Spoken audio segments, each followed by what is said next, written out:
We started this module by looking at auditing logins. We first looked at the last log command, and the last log command will list all of our users and when they last logged in.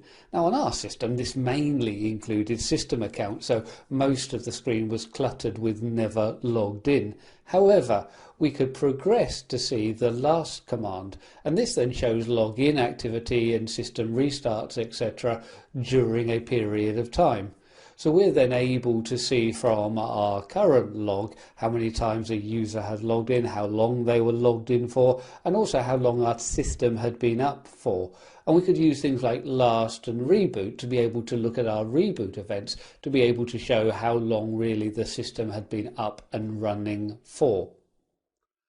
The last B command was showing our failed login attempts, or I suppose our bad login attempts, and what the B is going to stand for. But with this then obviously we didn't have a lot of activity, but mainly it's going to be accounts here who had used incorrect passwords, or perhaps where my typing hadn't quite been as accurate as it should have been. We moved on then to audit access as root, and that then is included within the file var log secure. And we really need to be looking for our sudo events and our SU events. And don't forget that we're using the colon, especially with the SU, otherwise we'll be picking up sudo with our SU searches as well.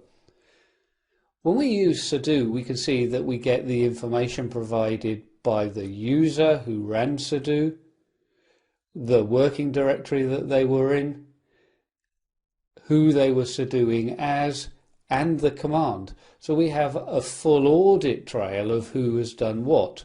Whereas when we use SU, we can find out who has used SU, and really when they started and finished using SU. We don't have a track then of the commands they have run whilst they were logged in as root. So it's a better solution where possible to use sudo. But of course, if you're the only person accessing a system, then SU isn't so bad. But when we're looking at an enterprise system, we really should be encouraging our administrators to use sudo where possible. We also introduced awk here, and we saw a little bit of scripting, but it was mainly to show awk. And we could see with awk that we could search then for lines that contained sudo in the file var log secure, and we were looking at printing field 5, field 6 and field 14. That took us on then to the rsyslogd, because we had to work out how we were getting content into the file var log secure as well as our other files such as var log messages.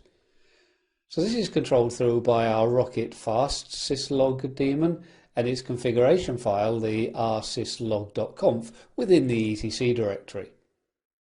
We put in an entry like this using the facility local 1 and then the level of info or above. We're going to write through to var log service underscore log.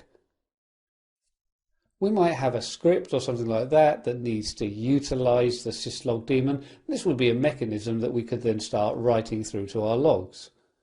If we make changes to the configuration, then we do need to restart the syslog daemon, and then we can test it with our logger command. So here we can see that we're using local 1.warning. So that's going to catch then our rule that looked at local 1.info and above. And here we've just put script ended or whatever we need. But of course, creating extra log files is going to require us to set up a rotation for that. So this is then done through logrotate and the logrotate.conf for its extension directory, the logrotate.conf.d. Within the cron daily directory, there is a script that's already set up to run logrotate once a day, but we can run it manually ourselves, and we saw this to see the rotation of our log file. So logrotate and then mention the path through to the configuration file.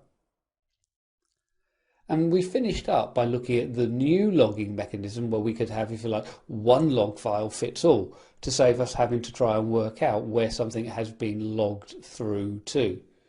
So we can just run the journalctl command itself, and it's going to send its output through to your pager, and that's generally going to be less.